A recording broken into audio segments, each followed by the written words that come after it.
Elvis has left the building.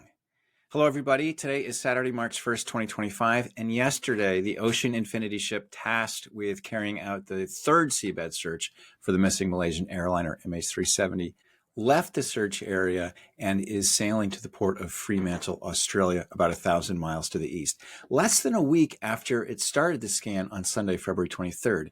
What did they find and why are they leaving so soon? I'll explain it all right now.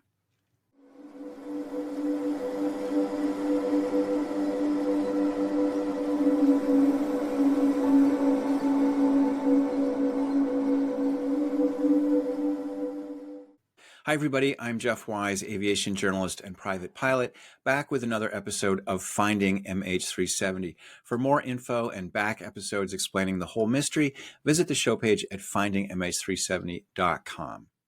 Last week, we talked about how Armada 7806 had launched 3 autonomous underwater vehicles, or AUVs, in an area of the seabed that had already been searched twice, once by Fugro from 2014 to 2017, and then again by Ocean Infinity in 2018, all to no avail.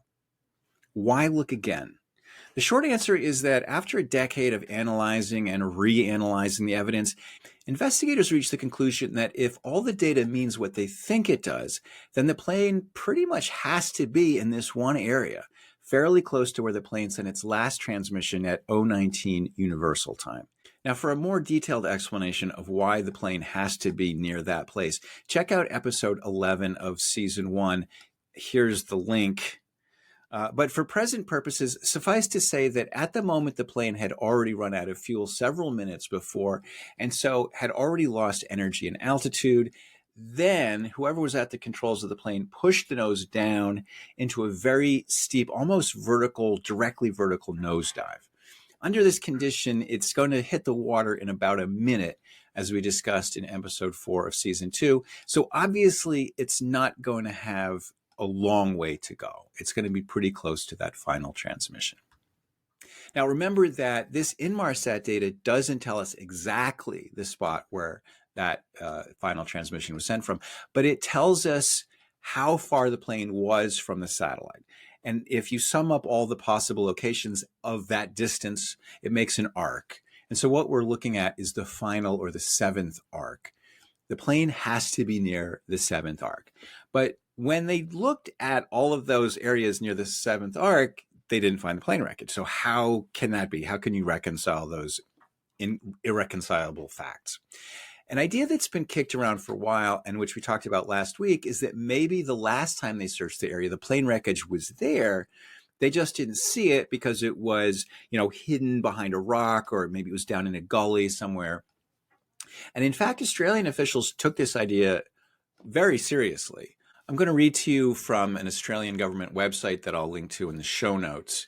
It says, from 2 to 4 November 2016, experts in data processing, satellite communications, accident investigation, aircraft performance, flight operations, sonar data, acoustic data, and oceanography gathered in Canberra to reassess and validate existing evidence and to identify any new analysis that may assist in identifying the location of the missing aircraft. They agreed that the methodology and effectiveness of the underwater search meant that if an area had been searched, there was little to no chance that any aircraft debris had been missed. Little to no chance. So maybe there's hope? Well, not really. In 2022, Australia revisited the issue. Someone in the government had got excited about Richard Godfrey's ridiculous whisper claims. So they decided to revisit the seabed data near the area he was proposing, and they produced a report that really shows the issue quite clearly. There were really actually 2 issues. The first issue was that the imagery of the seabed contains certain, let's say, objects that were found sitting on the seabed. The report states, quote, GA, Geoscience Australia, identified 11 contacts. 8 were identified as most likely geological in nature, and 3 as possibly anthropogenic in nature. Anthropogenic means man-made, so what they're talking about is things like maybe a barrel that had gotten thrown off a ship, or some other, maybe a shipwreck, something like that, something that had wound up in the ocean that was man-made. Obviously, a piece of a plane is anthropogenic. So that could be included in that category. What if one of these anthropogenic objects was a piece of the plane? Well, they sought the advice of a man named Andrew Sherrill, and he explained why he didn't think that any such isolated object could be from MH370. On his website, Victor Ionello has this. He writes, Andy Sherrill is an experienced ocean engineer who has conducted deep water search and salvage operations for a number of missions. He was a key member of the team that reviewed the sonar data for the subsea searches for MH370 that were conducted by the ATSB and Ocean Infinity. And he was also part of a team that identified the debris field for Air France 447 off the coast of Brazil, as well as part of the team that found Argentina's ARA San Juan submarine. And he graciously offered these comments as to why many of the MH370 promising contacts were never investigated further. Quote, typically, if there were small isolated objects that appeared to be man-made and marked as a target, but nothing else was of interest within several kilometers, then we did not investigate further. We certainly took into account if the debris field did not look like Air France 447 or any others. However, there still needed to be enough debris, at least a fair amount of the aircraft, to warrant further investigation. Sure, a small part of the plane could have drifted and sunk, but we were looking for the main field. A decision was made to focus on finding the main field of debris, not just one small piece. And likely all of these, quote, potentially man-made, unquote, contacts are from passing vehicles, ships, in other words, given that there was no associated debris within several kilometers. Having said that, there is always a chance that a tagged contact could be from MH370, but based on our assessment, the time it took to investigate each of these small contacts was not worth taking versus searching new areas. So the idea is that if you have one isolated object on the seafloor, yes, maybe the plane crashed somewhere, like maybe it fell off before the plane hit the water and sank all by itself, or it somehow, like after the plane impacted the ocean, maybe some pieces got carried further away because of currents or whatever. But it just seems very, very unlikely, let's say. Okay, so that's the issue of an isolated piece of ambiguous identity. The other issue is, what if there's a gap in the imagery and the plane's main body of wreckage is in that gap? In the this 2022 report, they looked at the data gaps with a chart that looks like this. You can see that there are various kinds of data gaps, or what they call data holidays. These are places where either the swaths of the past, each successive swath didn't line up, or the equipment malfunctioned. And these data holidays look like this. You see a long, thin purple line, and then there's little bleeps and bloops. It would have been really unlucky for the wreckage to have just by chance have aligned itself right inside one of those little gaps. Then you have areas like on the slope of this little underwater hill where the sonar data is perfectly good, but you've got the problem that maybe there's shadows or crevices, boulders that make it harder to interpret what you're seeing, or maybe they're hiding the wreckage in shadows. But as you can see, these areas are really quite small. The chances of a plane being just in that one particular spot is also really tiny. So what Ocean Infinity has done over the last week is go back and look at these areas where there's any uncertainty at all, because that's basically the only possibility they can think of. Like the plane has to be there somehow.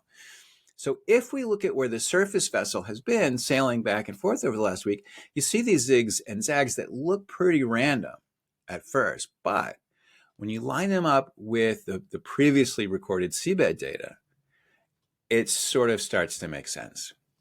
It seems like Armada 7806 is deploying these AUVs mostly along steepest slopes and underwater ridgelines where the terrain is roughest and where there would be the greatest hope that the wreckage is there, but you missed it.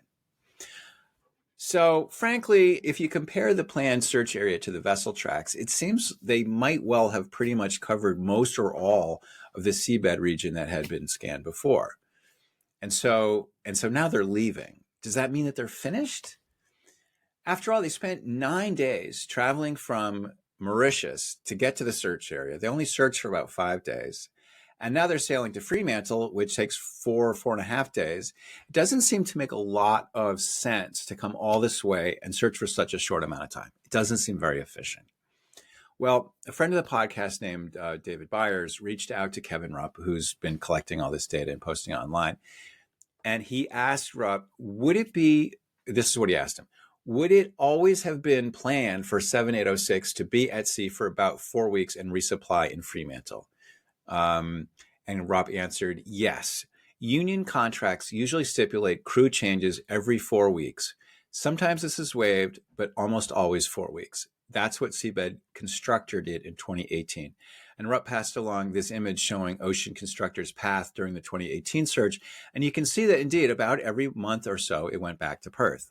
Perth and Fremantle kind of being the same thing we're talking about. Now, Perth is a lot closer to the search area than Mauritius. So if the ship does wind up carrying out an extended search, it will be able to stay on station a lot longer, even if it does have to go back and forth to Perth/Fremantle at the end of every month. The ship is due to arrive in Fremantle on March 5th. 4 days from now, it will probably turn around pretty quickly with whatever supplies, equipment, new crew, etc., and head back out to the search area. I'm planning to have more about that in the next installment, as well as more of an explanation of the search beyond the previous scanned area and what the logic is behind that. Really looking forward to that episode. For more info and free newsletter, check out the show page at findingmh370.com. If you want to support the coverage, you can sign up for a paid subscription there or a paid membership here. Both deeply appreciated. For now, this is Jeff Wise. Thanks, and I'll see you next time.